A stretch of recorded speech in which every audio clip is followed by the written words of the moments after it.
De Blaise Pascal, les pensées de la nécessité du pari, suite. Infini, rien. Notre âme est jetée dans le corps où elle trouve nombre, temps, dimension. Elle raisonne là-dessus et appelle cela nature, nécessité, et ne peut croire autre chose.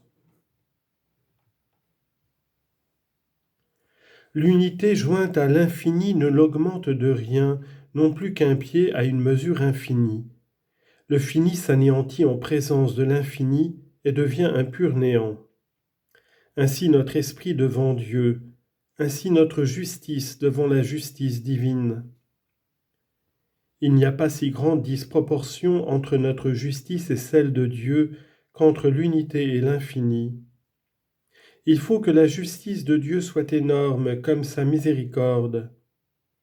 Or la justice envers les réprouvés est moins énorme et doit moins choquer que la miséricorde envers les élus. Nous connaissons qu'il y a un infini et ignorons sa nature. Comme nous savons qu'il est faux que les nombres soient finis, donc il est vrai qu'il y a un infini en nombre. Mais nous ne savons ce qu'il est. Il est faux qu'il soit pair, il est faux qu'il soit impair, car en ajoutant l'unité, il ne change point de nature. Cependant, c'est un nombre, et tout nombre est pair ou impair. Il est vrai que cela s'entend de tout nombre fini. Ainsi, on peut bien connaître qu'il y a un Dieu sans savoir ce qu'il est. N'y a-t-il point une vérité substantielle, voyant tant de choses vraies qui ne sont point la vérité même? Nous connaissons donc l'existence et la nature du fini, parce que nous sommes finis et étendus comme lui. Nous connaissons l'existence de l'infini et ignorons sa nature parce qu'il l'a étendu comme nous, mais non pas des bornes comme nous. Mais nous ne connaissons ni l'existence ni la nature de Dieu parce qu'il n'a ni étendue ni borne. Mais par la foi, nous connaissons son existence, par la gloire, nous connaîtrons sa nature. Or, j'ai déjà montré qu'on peut bien connaître l'existence d'une chose sans connaître sa nature. Parlons maintenant selon les lumières naturelles. S'il y a un Dieu, il est infiniment incompréhensible, puisque n'ayant ni partie ni borne, il n'a nul rapport à nous. Nous sommes donc incapables de connaître ni ce qu'il est, ni s'il est. Cela étant, qui osera entreprendre de résoudre cette question? Ce n'est pas nous qui n'avons aucun rapport à lui. Qui blâmera donc les chrétiens de ne pouvoir rendre raison de leur créance, eux qui professent une religion dont ils ne peuvent rendre raison? Ils déclarent en l'exposant au monde que c'est une sottise, stultitiam. Et puis vous vous plaignez de ce qu'ils ne l'approuvent pas. S'ils l'approuvaient, ils ne tiendraient pas parole. C'est en manquant de preuves qu'ils ne manquent pas de sens. Oui, mais encore que cela excuse ceux qui l'offrent telle, et que cela les ôte de blâme de la produire sans raison, cela n'excuse pas ceux qui la reçoivent. Examinons donc ce point et disons, Dieu est ou il n'est pas. Mais de quel côté pencherons-nous? La raison n'y peut rien déterminer. Il y a un chaos infini qui nous sépare. Il se joue un jeu à l'extrémité de cette distance infinie où il arrivera croix ou pile. Que gagerez-vous? Par raison, vous ne pouvez faire ni l'un ni l'autre. Par raison, vous ne pouvez défendre nul des deux. Ne blâmez donc pas de fausseté ceux qui ont pris un choix, car vous n'en savez rien. Non, mais je les blâmerais d'avoir fait non ce choix, mais un choix, car encore que celui qui prend croix et l'autre soient en pareille faute, ils sont tous deux en faute. Le juste est de ne point parier. Oui, mais il faut parier. Ce n'est pas volontaire, vous êtes embarqués. Lequel prendrez-vous donc? Voyons. Puisqu'il faut choisir, voyons ce qui vous intéresse le moins. Vous avez deux choses à perdre, le vrai et le bien, et deux choses à engager, votre raison et votre volonté, votre connaissance et votre béatitude. Et votre nature a deux choses à fuir, l'erreur et la misère. Votre raison n'est pas plus blessée en choisissant l'un que l'autre, puisqu'il faut nécessairement choisir. Voilà un point vidé.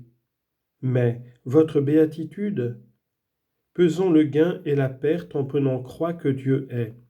Estimons ces deux cas. Si vous gagnez tout. Si vous perdez, vous ne perdez rien. Gagez donc qu'il est, sans hésiter. Cela est trop admirable. Oui, il faut gager, mais je gage peut-être trop.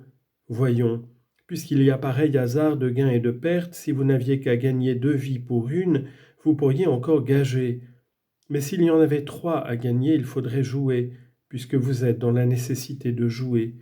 Et vous seriez imprudent lorsque vous êtes forcé à jouer de ne pas hasarder votre vie pour en gagner 3 à un jeu où il y a pareil hasard de perte et de gain. Mais il y a une éternité de vie et de bonheur. Et cela étant, quand il y aurait une infinité de hasards dont un seul serait pour vous, vous auriez encore raison de gager un pour avoir 2, et vous agiriez de mauvais sens, étant obligé à jouer, de refuser de jouer une vie contre 3 à un jeu où, d'une infinité de hasards, il y en a un pour vous, s'il y avait une infinité de vies infiniment heureuses à gagner. Mais il y a ici une infinité de vies infiniment heureuses à gagner, un hasard de gain contre un nombre fini de hasards de perte, et ce que veut jouer est fini. Cela ôte tout parti. Partout où est l'infini, et où il n'y a pas infinité de hasards, de perte contre celui de gain, il n'y a point à balancer, il faut tout donner.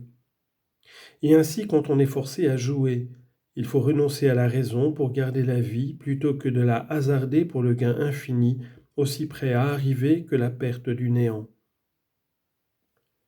Car il ne sert de rien de dire qu'il est incertain si on gagnera et qu'il est certain qu'on hasarde, et que l'infinie distance qui est entre la certitude de ce qu'on s'expose et l'incertitude de ce qu'on gagnera égale le bien fini qu'on expose certainement à l'infini qui est incertain. Cela n'est pas. Aussi tout joueur hasarde avec certitude pour gagner avec incertitude, et néanmoins il hasarde certainement le fini pour gagner incertainement le fini, sans pécher contre la raison. Il n'y a pas infinité de distance entre cette certitude de ce qu'on s'expose et l'incertitude du gain, cela est faux. Il y a à la vérité infinité entre la certitude de gagner et la certitude de perdre.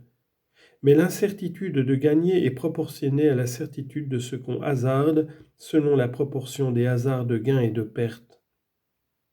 Et de là vient que, s'il y a autant de hasards d'un côté que de l'autre, le parti est à jouer égal contre égal, et alors la certitude de ce qu'on s'expose est égale à l'incertitude du gain. Tant s'en faut qu'elle en soit infiniment distante.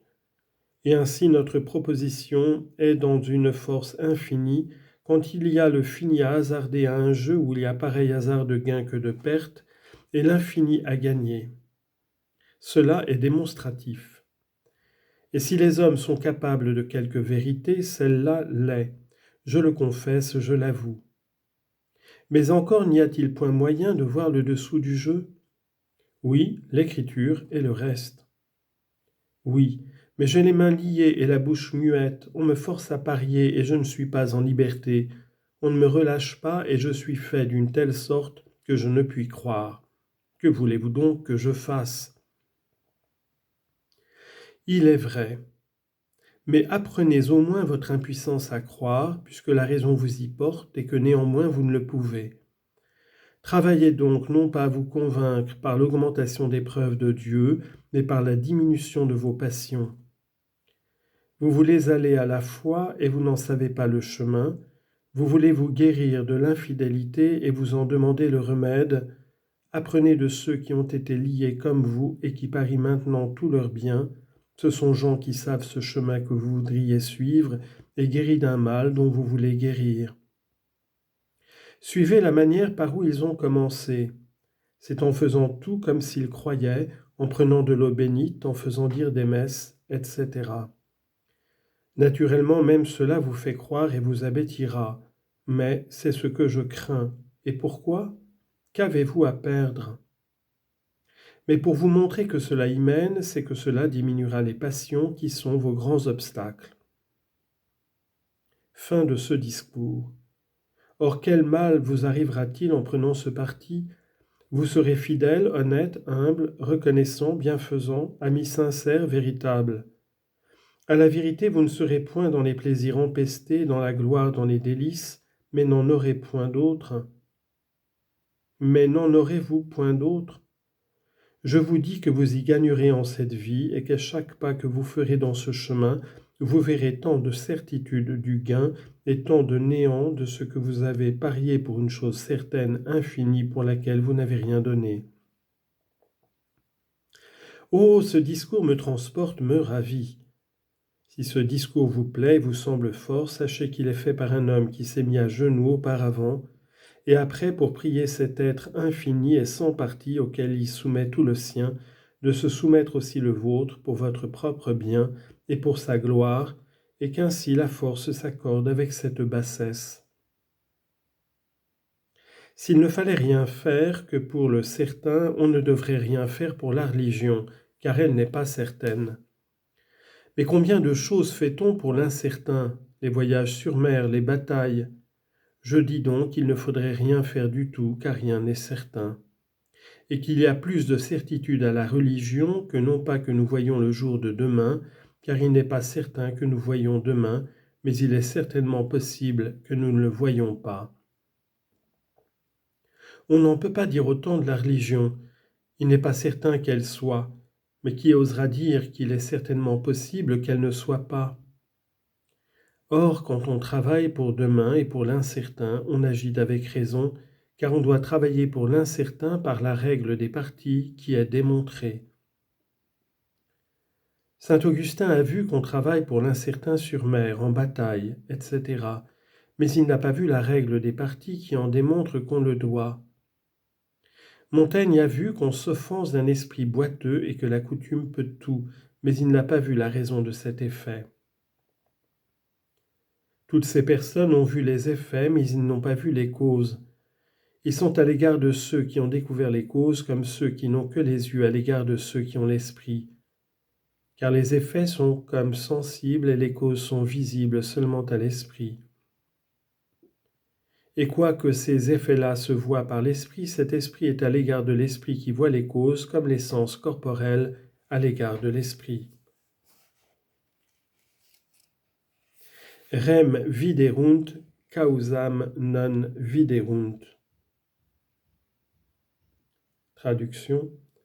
Ils ont vu le fait, mais sans en voir la cause. Citation de saint Augustin.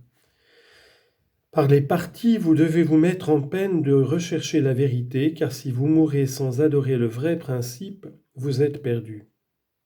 Mais, dites-vous, s'il avait voulu que je l'adorasse, il m'aurait laissé des signes de sa volonté. Aussi a-t-il fait, mais vous les négligez. Cherchez-les donc, cela le vaut bien. Partie. Il faut vivre autrement dans le monde selon ces diverses suppositions. Premièrement, si on pouvait y être toujours. Deuxièmement, s'il est sûr qu'on n'y sera pas longtemps et incertain si on y sera une heure. Cette dernière supposition est la nôtre. Que me promettez-vous enfin, car 10 ans c'est le parti, sinon 10 ans d'amour-propre à bien essayer de plaire sans y réussir, outre les peines certaines? Objection. Ceux qui espèrent leur salut sont heureux en cela, mais ils ont pour contrepoids la crainte de l'enfer. Réponse.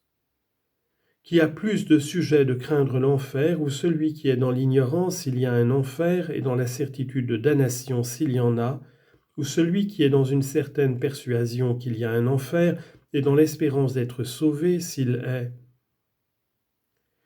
J'aurais bientôt quitté les plaisirs, disent-ils, si j'avais la foi. Et moi je vous dis, vous auriez bientôt la foi si vous aviez quitté les plaisirs. Or c'est à vous à commencer. Si je pouvais, je vous donnerais la foi. Je ne puis le faire, ni partant éprouver la vérité de ce que vous dites. Mais vous pouvez bien quitter les plaisirs et éprouver si ce que je dis est vrai. Ordre. j'aurais bien plus de peur de me tromper et de trouver que la religion chrétienne soit vraie, que non pas de me tromper en la croyant vraie.